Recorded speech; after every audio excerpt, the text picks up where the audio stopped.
எங்க விதைச்சாலும் அறுவடை இருக்கு. ஆனா சொன்ன இடத்துல விதைச்சா அந்த 100 மடங்கு அறுவடை இருக்கிறது என்று வேதம் தெளிவாய் சொல்லுது.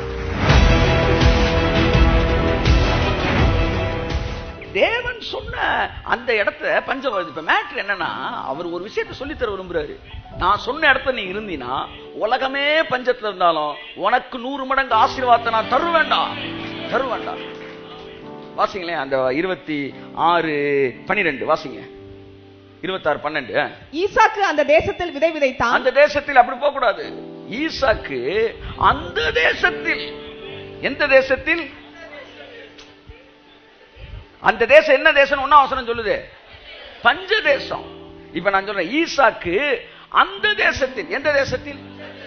பஞ்ச தேசத்தில். தேவன் சொன்னார் என்பதற்காக அந்த பஞ்ச தேசத்தில் விதை விதைத்தான். பெரிய மினிஸ்ட்ரிக்கு சில நேரம் வந்து அது ஒரு பெரிய செழிப்பான ஒரு தேசமா இருக்கும். அங்க கொடுக்காம தேவன் ஒரு பஞ்ச தேசம், ஒரு சாதாரண ஒரு ஊழியமா இருக்கும், எங்கேயும் ஒரு ஊழியமா இருக்கும். ஆனா அது ஊழியம் நமக்கு ஆசீர்வாதமா இருக்கும், நம்முடைய வாழ்க்கையில மாற்றங்கள் ஏற்படுத்த கொடுக்கும். அங்க விதை விதைக்கும் போது, தேவன் சொன்ன இடத்துல விதை விதைக்கும் போது, அல்ல தேவன் சொன்ன இடத்தில் இருக்கும் போது, அந்த தேசத்தில் விதை விதைக்கும் போது கர்த்தர் அவனை ஆசீர்வதித்ததினால் அந்த வருஷத்தில் 100 மடங்கு பலன் அடைந்தான். கை தட்டுங்களா ஒரு அவருக்கு. இதுல இருந்து என்ன தெரியுது?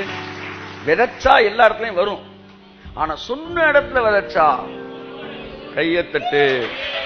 அக்கா சொன்னாங்க அண்ணே சொன்னாங்கன்னா அதுக்கு நாம் பொறுப்பு கிடையாது. அக்கா சொன்னாங்க அண்ணே சொன்னாங்கன்னா நாம் பொறுப்பு கிடையாது. எங்க விதைச்சாலும் அறுவடை இருக்கு. ஆனா சொன்ன இடத்துல விதைச்சா அங்கு 100 மடங்கு அறுவடை இருக்கிறது என்று வேதம் தெளிவாய் சொல்லுது.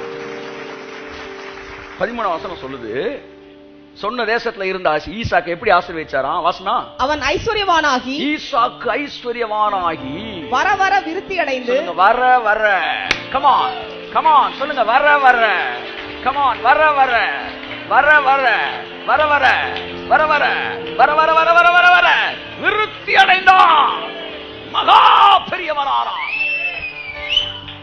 தேவன் சொன்ன இடத்துல நீங்க கனெக்ட் ஆயிட்டீங்கன்னு வச்சுக்கோங்களேன், வர வர வர வர வர